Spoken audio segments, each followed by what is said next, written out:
left the ramen in the microwave too long, among other things. Let's talk real stuff. P-O-P-ulism. Populism. Everyone's new favorite buzzword after the election.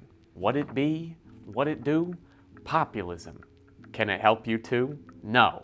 Well, maybe. Populism is a marketing strategy for the masses, and it goes like this. Hey, you. Yeah, you. You're pretty cool, right? You'd be a lot cooler if it wasn't for them. But who is them? That's the core idea of populism. You are the oppressed masses, and they are the bad guys. The cultural elites, the enemy. Let's take a look at some examples of the bad guy to get a better idea. The birds, the rats, the rich, the Democrats who eat babies, the CEO of United Healthcare, the Jews, the immigrants, and the rats again. Welcome to our trash revolution. We all have one unified dislike, and those are those pesky New York City rats. Let us all sit back, enjoy a caramel, and think about how this could go wrong. Populism is like a greased watermelon in a public pool. If you let it free without a plan, sooner or later, no one's gonna be able to hold it together.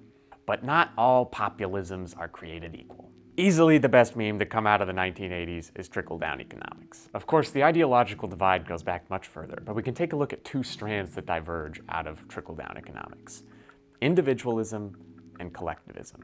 Ronnie wanted you to believe that if you worked hard enough, you'd be able to live a happy life and make enough money. Unfortunately, we know that's not really how it works for a lot of people. So conservatives needed a solution to the problem. And there it was, on a silver platter, sitting right in front of us all. Them. One of the main contemporary thems is, you guessed it, immigrants. The immigrants are taking your job. The immigrants are trafficking drugs, and the immigrants are driving up housing prices. The immigrants are eating your dog. Where do the immigrants have time to do all these things? Politicians will tell you it's them causing all the problems. They make someone the other, and then when they get enough people to believe it, we end up where we are now, where instead of actually looking at solutions to the real problems we're facing, they just go, the immigrants. This is right-wing populism. In addition, they'll often find a cultural elite to blame for allowing these problems to happen. Or in the words of Jordan Peterson, the cultural neo-Marxist postmodern embodiment of unchristian values, also known as anyone who believes in the rights of marginalized people. Now, left-wing populism also has its other, the wealthy, the bourgeoisie, etc. Those who are able to exploit working people because of the wealth they've accumulated and the power that comes with it. The left also has their cultural elite in the politicians or CEOs who are in the pocket of big business or are the direct executors of this injustice. However, and just letting you know, it's thesis of the video time right now, there's a big difference between right-wing and left-wing populism. Left-wing populism punches up, while right-wing populism punches down. Hear me out. In my first college economics course, my professor laid out economics as the study of scarcity, or how we deal with the limited supply of resources in the world. Populism seeks to manipulate or even destroy the idea of scarcity for better or worse. Both right-wing and left-wing populism say there are enough resources to go around, but there's a big old asterisk on there. Right-wing populism says we have enough resources to go around, but only for the in-group. We need to get rid of them for this to work out. Left-wing populism, on the other hand, says there are enough resources to go around for everyone. And this is one of the key differences in left versus right-wing values. Notice how right-wing populism is top-down, the other is immigrants, Jews, Arabs, trans people, you name it. While the good people are the white folk who worked hard for what they have, including those billionaires who earned every penny of what they have through the buckets of brain sweat they put into extracting every dime from their workers.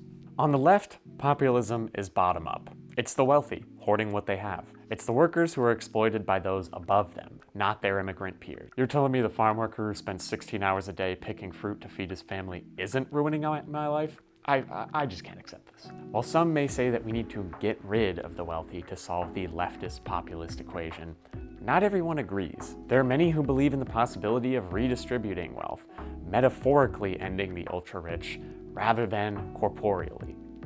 There are risks, of course. We had a thickly greased watermelon recently. No matter your opinion on Luigi, I think it's a subject that is troubling for a lot of people. Many see where he's coming from, but struggle to justify the... At the same time, though, I saw Josh Shapiro, everybody's least favorite Barack Obama impressionist, saying that Luigi Mangione is no hero.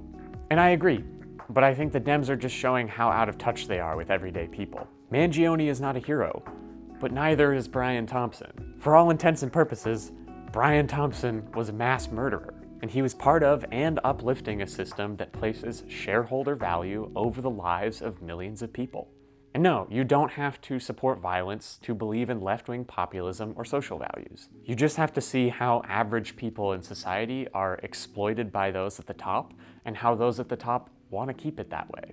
We've faced a decades-long onslaught of the right wing trying to convince people that it's the poor and their peers that are causing all of the problems, when in reality, it's those at the top and the system that's designed to keep them there. So yeah, populism, kinda based, but also kinda not. But it also kinda wins elections, so Joe, you might wanna take some notes for the next 80-year-old white guy we try to elect.